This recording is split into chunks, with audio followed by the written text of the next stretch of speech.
This is the crew. Mm-hmm. Who was with you? Well, this is Commander Alan Poindexter. His father is Admiral Poindexter.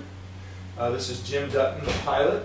And Dex is a Navy pilot. He flew F-14s on carriers. Jim is an Air Force pilot who flew the F-16 and the F-22. Dottie Metcalf Lindenberger was Mission Specialist number 2. She's like the flight engineer, so she's with the commander and pilot on the flight deck, helping them do the right thing on ascent and entry.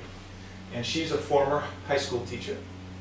Rick Mastracchio, the lead spacewalker, he's from Waterbury, Connecticut, and he's a computer engineer. And then Naoko Yamazaki is from Japan, the Japanese space agency, and she is the first time when they flew, there were 2 Japanese on board the space station for the first time in history. We flew with 3 women, the third being Stephanie Wilson from Massachusetts. She was our major arm operator with Naoko. And so when we got to the station, there was a 4th young lady, Tracy Caldwell Dyson, on board. So for the first time in history, we had 4 women on board. So we set a couple records there. And then this good-looking guy is me. Do you think the gravity helps you, or the lack of gravity? It makes your love handles go away, right? Is that right? As soon as you get to 0 G, is that true? Yeah, there's no love handles till you get back, and then they kind of fall back down. Yeah. So, yeah. But I loved being in 0 G. I adapted very quickly this time, having spent 5 months before on the space station, and it was a blast. Well, I recall fondly when you called me from outer space that time, and I took the call, and then for whatever reason it dropped. And I was just so thankful and gracious. It was so gracious of you to call, and exciting for me. And then you called back. Right. I said, you really didn't have to do that. I understand you're busy. So. Well, I'm sorry I couldn't call you this time. A shuttle flight's way different from a station flight in that we're busy all the time. And the other problem was, since we launched at night, we were 12 hours shifted from you. So when it was noon for you, it was midnight for us.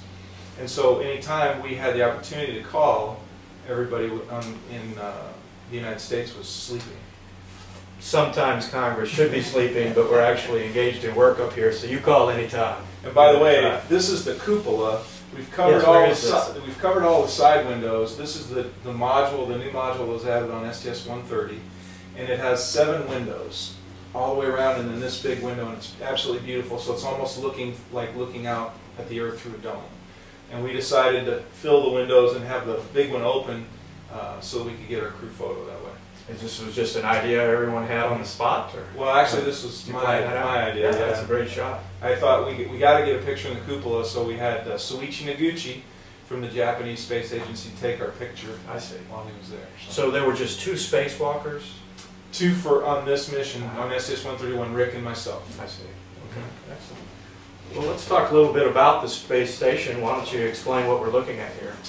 This is a picture that we took after we had undocked. So the docking port for the station is here. So if you can imagine the shuttle floating in gently this way and attaching itself at that point. This is the back end. Takes some pretty good piloting skills. Yeah, Dex did a really great job. It's actually like flying a video game, and we have great trainers, simulators on the Earth. Yeah. So we had actually no problems whatsoever. It was very normal, very easy. So it just helps you hone right into it. Right. And we have lots of targets and lots of things to help us get there. But the station is the size of 2 football fields. So if you laid that on a couple football fields, it would just cover it up. This is the back end of the station, and at this point there's an automated transfer vehicle. That's what that shows right there. It's a cargo vehicle that's made by the European Space Agency. And it docks to a Russian module, and there's a second Russian module. And then this portion is the United States segment. And here you have the Columbus module from the Europeans, the Japanese module, and then all these are US modules right down the heart of the station. And then you see the robotic arm that's up here in the corner. And the solar arrays, and these are radiators that radiate the heat back to space. So the ammonia tank we brought actually lives right there. That's part of, I assume, life support mechanisms? Right. So you have, just like your house, you have air conditioning, so the heat inside your house is absorbed, you blow in the cold air, and then the hot air is taken away, and then it's run through a heat exchanger and to take that heat to space, and then the cool liquid comes back in. So that's what happens all on the outside with these ammonia tanks. Ammonia serves as our freon, if you will. I see. Okay. So there are solar arrays to generate power for the station. Right now, Is that the full power source? yes, we have 4 sets now. This picture's a little old in that we have one more set of arrays. And those 4 sets of arrays can power 50 houses in the United States, essentially. Same amount of power to drive 53 bedroom houses. So it's quite substantial. And then the Russians, this guy, since he's going to come up and dock by himself, he needs his own solar arrays to generate power. And this one also generates power for this segment, because the way the Russians do it is each individual spaceship they build has a solar array capability to generate power. Whereas in the United States, the shuttle can make its own power, but this station is a distributive architecture. So every module here is taking power from there. Except for this one, it's self-contained. Right. So it's like being, we have all the power cables on the ground here on Earth. It's the same way. The power is generated at a plant, comes through the wires to your house. So here's your plant, comes through the wires to your house. Explain a little bit about the current undertakings on the station, the current mission. Well, we just, STS-132 just landed this morning, and they brought up the last Russian module, which lives below this point right here, and it's called an MRM. It's basically a Russian science module, a laboratory. That's really the final piece of construction. So the station is built now, essentially.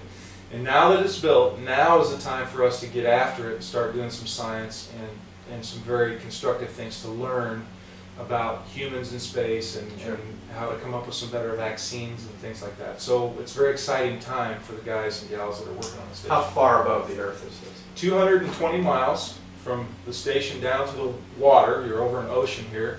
And we go around the Earth once every 90 minutes. We see 16 sunrises and sunsets every day. And one of my favorite things to do was look out the window, because flying over the Earth and seeing icebergs and clouds and the deserts in the United States and Ashland, Nebraska, were very cool things. Now, what was the total length of time of this last mission for you? For us, it was about 15 days. We launched, 2 days later we rendezvoused with the station, so we were docked to them for 11 days, and then we came home 2 or 3 days later. Where do you sleep? Where do you stay? The shuttle, when it docks, we can all sleep in the shuttle, but when I lived on the station... You come in? Yeah, then we come across, and we all slept in places. In the station? In the station, just because it's... Is it more comfortable? I don't know if it's more comfortable, but it's novel, right? Yeah. You're in... Well, how cramped is it? Is it like a submarine? Oh, no. The station's great. The station is the size, has the interior volume of a 747. I see. Or a 4-bedroom house. And the shuttle's very cramped. The shuttle's like living in a foxhole almost. It's very tight. But we, Naoko slept in the gym with Soichi. We had a couple people sleep in the Columbus module.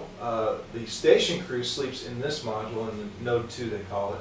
And then Rick and I slept right here in the airlock, because we were going to do 3 spacewalks, so we decided early on, let's just go over, take our sleeping bags, take our gear, and we'll just camp out in the airlock the whole time. So we slept there every night on the station. And then Dex, Commander Poindexter, stayed on the shuttle, because you want to have someone on that vehicle at all times if you can, in case something happens. How do you take care of just ordinary personal things? Where do you cook? What do you eat? Where is all that accomplished? We have a kitchen back here and a toilet right here, so you can see that when I lived on there, I had to go this far to go to the bathroom if I woke up in the middle of the night, and that was kind of a pain. But kitchen is here, a toilet is here, and now the United States, there's a new module on board the station right here called Node 3, and it has a toilet, and then we have another kitchen area right here in the middle.